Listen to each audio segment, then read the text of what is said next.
My YouTube family. तो कैसे हैं आप सभी दोस्तों? आई होप आप लोग अच्छे होंगे। फ्रेंड्स प्लीज़ मुझे बताएं, कमेंट करें कि कैसे हैं आप लोगों, कैसा आपका दिन बीत रहा है। तो यहाँ शाम का वक्त था, बच्चे बाहर खेल रहे थे, तब धीरे धीरे करते करते बहुत तेज़ हवाएं चलने लगी। फिर मैं अंदर आ गई। बेटी के लिए यहाँ पे मैं दलिया बना रही थी, तो सारी सब्जियाँ और मसाले काट के मैंने रख लिए थे। यहाँ 2 तरह के दाल ले लिए थे, मूंग मसूर और दलिया।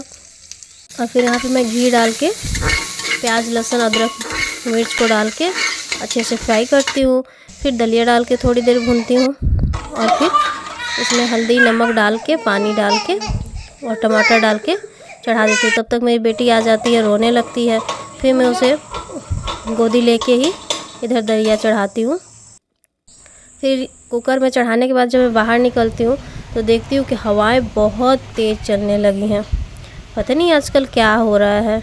दिन भर मौसम अच्छा रहता है और शाम होते ही बहुत तेज़ हवाएं चलने लगेंगी, हल्की फुल्की बारिश होने लगेगी। कभी कभी तो थोड़ी तेज़ भी हो जाती है, ऐसा लगता है जैसे बारिश का टाइम आ गया है। देखिए कैसे फूल एकदम लग रहा है कि सारे गिर जाएंगे, ऐसे एकदम हवाएं इतनी तेज़ है। रोड का हाल देखें, सारे लोग अपने घर को जा रहे हैं, कोई कहीं जा रहा है, इतनी तेज़ हवाएं हो गई है। फिर इधर मैं बेटी को सुलाने के बाद कुछ सामान मंगाई थी अपने स्किन केयर के लिए।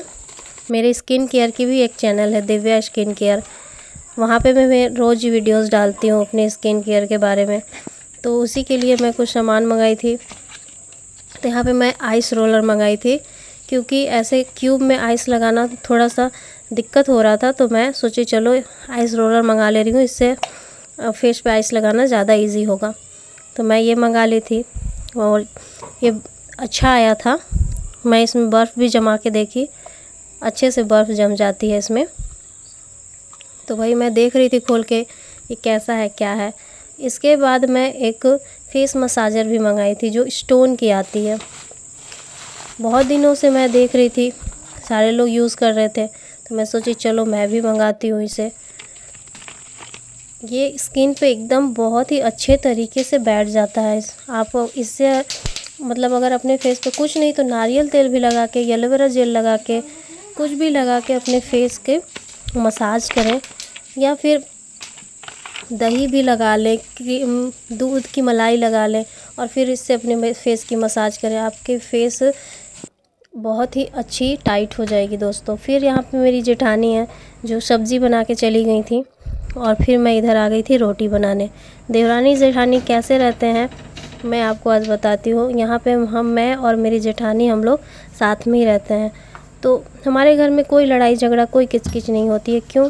क्योंकि हम लोग मिल के काम करते हैं, हम लोग एक दूसरे को समझते हैं। हम लोग दोनों ही अलग घर से आए हुए हैं, तो फिर किसी भी बात को लेके झगड़ा क्यों करना, कुछ क्यों करना। हमारे सास ससुर हम दोनों देवरानी जेठानी साथ में ही रहते। तो दीदी इधर सब्ज़ी बनाई थी और मैं आ गई फिर रोटी बनाने। फिर मैं जो भी बर्तन रहेंगे किचन में रोटी बनाने के बाद वो सारे मैं बर्तन धो लेती हूँ। बर्तन धोने के बाद फिर मैं गैस क्लीन कर लूँगी। इतना करने के बाद फिर मैं किचन से बाहर निकल जाती हूँ। फिर बच्चों लोग को खाना देना, सब कुछ करना दोनों मिलके करते हैं। पापा मम्मी को खाना पीना देना, ये सारा चीज़ लगा रहता है। कुछ वो करती है, कुछ मैं करती हूँ, ऐसे करके सारे काम मैनेज हो जाते हैं दोस्तों। तो यहाँ पे मेरे जितने भी बर्तन हैं वो मैंने क्लीन कर लिया है। अगर आप भी ऐसे मैनेज करके चलेंगे दोस्तों तो आपके घर में भी कोई परेशानी नहीं आएगी। आप भी सास ससुर के साथ, देरानी जेठानी सब मिल के एक साथ रह लेंगे। इधर देखिए मेरा किचन भी क्लीन हो रहा है। ऐसे जब हम लोग मिल के काम करते हैं तो काम का पता ही नहीं चलता है।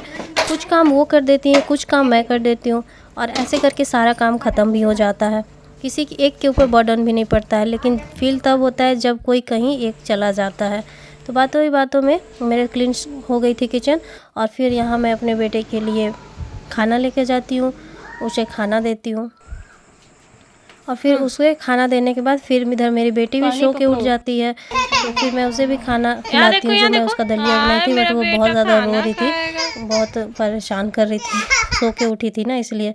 फिर खाना वाना खाने के बाद इनका फिर मूड फ्रेश हो जाता है। फिर ये दोनों खेलना स्टार्ट कर देते हैं। प्रिंसी का ये फेवरेट है कि पीठ पे बैठ जाओ और खेलो। फिर सारे लोग जब सो जाते हैं तो इसका अलग ही गेम स्टार्ट होता है। ये फिर अकेले अपने में ही लगी रहती है, अकेले में ही खेलते रहती है ये। तो यहाँ पे टेबल को देखिए खींच रही है, कभी सोफे पे चढ़ रही है, कभी टेबल को इधर उधर कर रही है। मतलब इसका चलता ही रहता है। शुरू से इसका आदत है, जब से ये जन्म ली है तब से, मतलब रात को इसे जगना है। 12-1 बजे के बाद ही ये सोती है, इससे पहले ये नहीं सोएगी।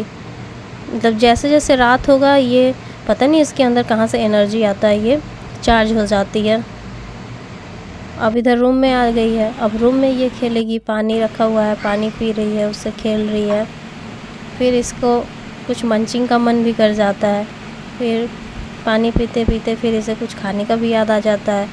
तो ये अपने डब्बे में से जाती है कुछ खाना लेने। मैं इसके लिए कुछ ना कुछ डब्बे में भर के रखे रहती हूँ।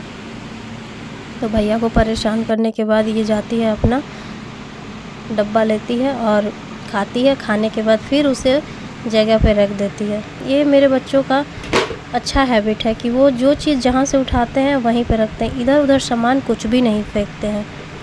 ये मैं अपनी बेटी में भी देखती हूँ और अपने बेटे में भी देखती हूँ।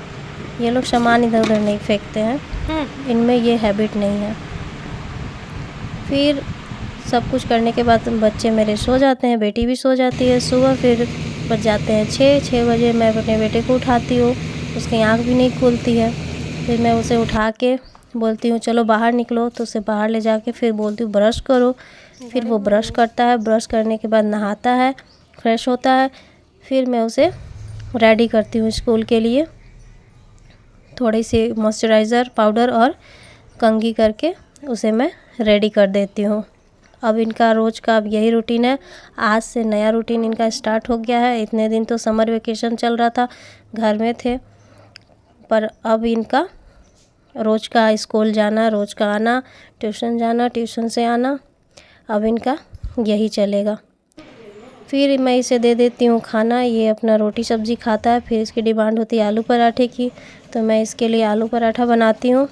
फिर इसका मैं लंच पैक करती हूँ, लंच बॉटल सब कुछ पैक करके बैग में क्या है वो तो सारा सिलेबस वो खुद ही पैक करता है, लेकिन बस मैं टिफ़िन और बॉटल रख देती हूँ। फिर उसे मैं बैग देती हूँ और इन लोगों को लेके मैं स्कूल छोड़ने जाती हूँ। थोड़ी देर तक तो ये लोग बैग अपना टांगते हैं। थोड़ी दूर चलते ही फिर मैं इनसे बोलती हूँ कि चलो अब बस हो गया, अब अपना बैग मुझे दे दो। तो मैं रिचू और हर्षित का बैग ले लेती हूँ, और दोनों का बैग लेने के बाद भारी बहुत होता है, क्योंकि इनके बुक्स, कॉपी, लंच बॉटल सब रहते हैं, तो बहुत ज़्यादा भारी लगता है। लेकिन क्या कर सकते हैं, वैसे तो ये लोग गाड़ी से ही जाते हैं, पापा रहते हैं तो, लेकिन अभी वो नहीं है तो फिर हम लोग को पैदल ही छोड़ने जाना पड़ता है। मैं छोड़ने जाती हूँ और मेरी जेठानी लेने जाती हैं। हर चीज़ में हम लोग काम को बांट लेते हैं अच्छे से, मन से, और मैनेज करके घर को चलते हैं। और ऐसे ही बात करते करते इन लोगों को मैं स्कूल में छोड़ देती हूँ, ये लोग अंदर चले जाते हैं। फिर मैं घर आ जाती हूँ। घर आने के बाद फिर 5 मिनट में बैठती हूँ। बैठने के बाद फिर मैं आ जाती हूँ बाहर की सफाई करने। इधर फिर मैं झाड़ू लगाती हूँ, झाड़ू लगा के पूरा मैं जो लॉन है बाहर का वो मैं क्लीन कर देती हूँ। फिर मैं पोछा लगाती हूँ, पूरे घर में फिर मैं पोछा लगा लेती हूँ। इतना करने में मेरा 1 से 1.5 घंटा टाइम चला जाता है। 1 घंटा तो एकदम चला ही जाता है, पूरे घर में झाड़ू पोछा करो, बाहर झाड़ू लगाओ, इतना करते करते 1 घंटा मेरा चला जाता है।